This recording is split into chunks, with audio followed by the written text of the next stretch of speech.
Today on Gettin Higgy with it. Okay, here we go. Focus. Speed. I'm Speed. 1 winner, 42 losers. I'm Emily Duhigg, and we're reviewing Thunder Alley.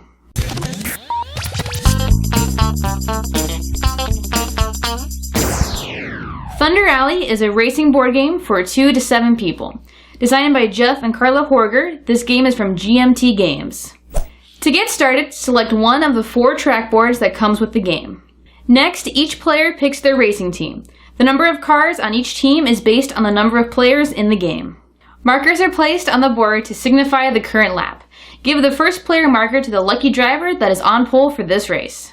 Place all of the permanent and temporary wear markers for engine, suspension, gas, tires, transmission, and serious body damage near the game board.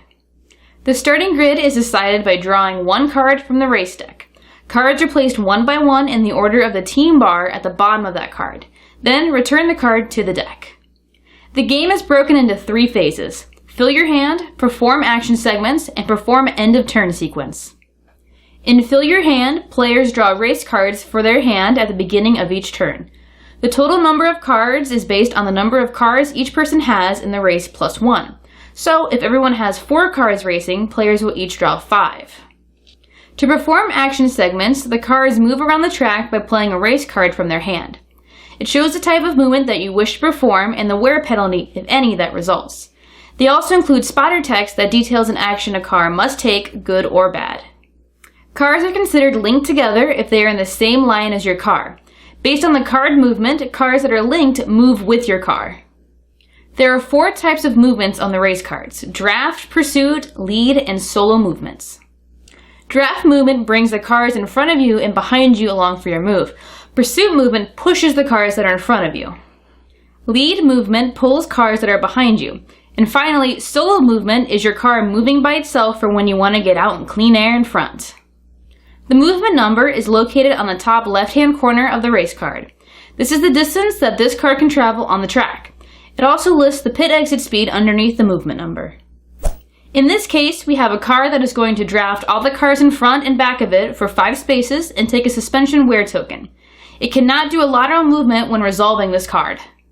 After you have finished moving one of your cars, flip it over to show its dark side. This indicates what cars on the board still need to move. At the end of the round, perform the end of turn sequence, starting by assigning the turn leader for the next round, whichever car is in the lead. After the turn leader is determined, an event card is drawn. This card is read aloud and resolved by the teams. It could be a blown tire green flag on one team's car, or the big one that brings out the yellow flag. There are 2 rain cards in the deck. If the second one is drawn after 1 complete lap, the red flag comes out and the race is stopped. Wear markers are acquired when race cards are played. As a car gains more wear indicators, it starts to affect their movement capabilities.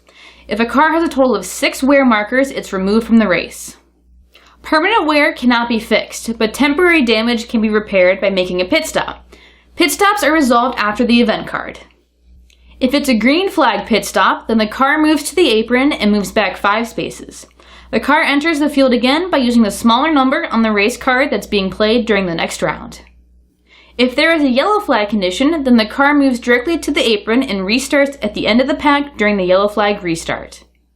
The first card across the finish line after completing the necessary laps wins the race. This card gets the first place marker on its card. The game ends after the current action phase and all position markers are handed out to the cars as they finish. What do we like about this game? Thunder Alley is as close to a board game can get to oozing motor oil without getting your hands dirty. During our play sessions, we had cars get out of the draft and break to an early lead, only to be bunched in the group by an unfortunate yellow. There are blown tires, crashes, and pitting strategy. We also like that the creators include a variety of racetracks that are printed on sturdy game boards.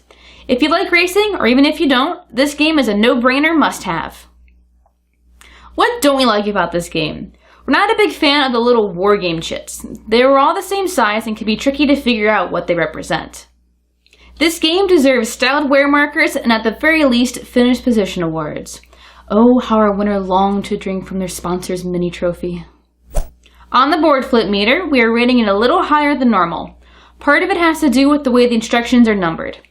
Thunder Alley has a lot of different conditions and rules that look intimidating at first and can make the game seem tougher than it actually is.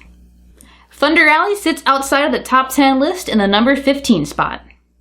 As usual, like, subscribe, favorite, the whole shebang. Thanks for watching, I'm Emily Duhigg, and until next time, get higgy with Thunder Alley. This is the distance that is... Okay, we can't have these mistakes. You'd be fired by now, Emily. If we were legit, you'd be fired. Even Meryl Streep makes mistakes. So does George Clooney. They call her One Take Meryl. Oh, really? Is that what they call her? No. Okay.